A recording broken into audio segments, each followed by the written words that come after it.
12টা থেকে দুপুর 3টা পর্যন্ত, অর্থাৎ মেইনলি জোহরের সময় যখন থাকে ওই সময়টাতে বেসিক্যালি আপনারা যদি আল্লাহ পাকের একটি নাম 7 বার পড়তে পারেন, নিয়মিত কিছুদিন আপনাকে আমলটি করা লাগবে। যদি এটা করতে পারেন অবশ্যই আপনার মনের সকল আশা আল্লাহ পাক পূরণ করে দিবে। মনের সকল আশা একমাত্র আল্লাহ পাকই পূরণ করতে পারে।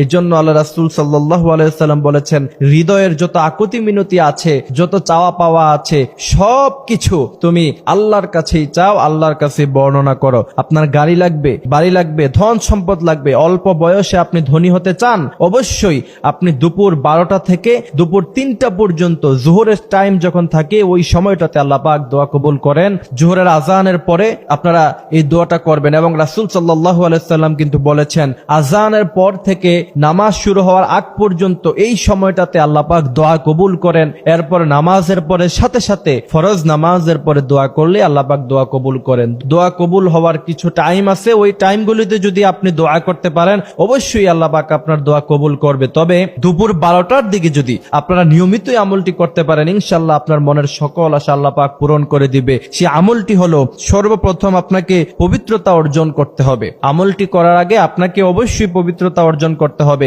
কারণ আল্লাহ পাক বলছেন, ইন্নাল্লাহা ইউহিব্বুত তাওয়াবিন ওয়া ইউহিব্বুল মুতাতাহহিরিন। দুই ধরনের বান্দাকে আল্লাহ পাক পছন্দ করেন, এক হচ্ছে তাওবাকারী আর এক হচ্ছে পবিত্রতা অর্জনকারী। অর্থাৎ পবিত্রতা অর্জন করলে আল্লাহ পাক আপনাকে পছন্দ করবেন। এই জন্য আপনাকে পবিত্রতা অর্জন করতে হবে সর্বপ্রথম।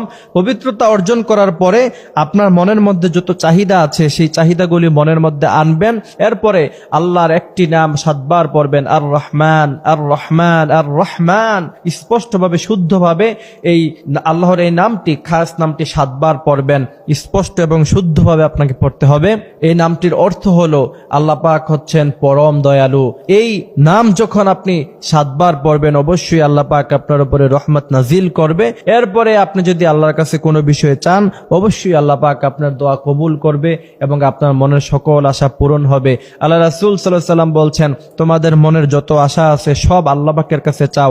রাসূল নিজেও আল্লাহর কাছে চাইতেন। এমন কোন হাদিসে বর্ণনা পাওয়া যায় না, অথবা এমন কোন কথা কেউ রাসূলের ব্যাপারে বলতে পারবে না যে রাসূল সাল্লাল্লাহু আলাইহি ওয়াসাল্লাম মানুষের কাছে কখনো তিনি কিছু চেয়েছেন। সবসময় তিনি আল্লাহর কাছে প্রথমে চাইতেন। আমার ভাইয়েরা, সেজন্য সেখান থেকে আমাদের শিক্ষা হলো আমরা আল্লাহর কাছেই চাইতে হবে।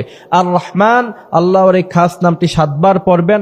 তারপরে মনের মধ্যে যত চাহিদা আছে এক এক করে আল্লাহ পাকের কাছে স্পষ্ট ভাষায় আপনি বলতে থাকবেন। আল্লাহ পাক অবশ্যই আপনার মনের সকল আশা পূরণ করবে এবং আপনার যত চাহিদা আছে সমস্ত চাহিদা আল্লাহ পাক পূরণ করে দিবে। আল্লাহ পাক তো বলছেন, পৃথিবীর মধ্যে যত কিছু আছে সবকিছুর মালিকানা যেহেতু আমার, সুতরাং আমার কাছে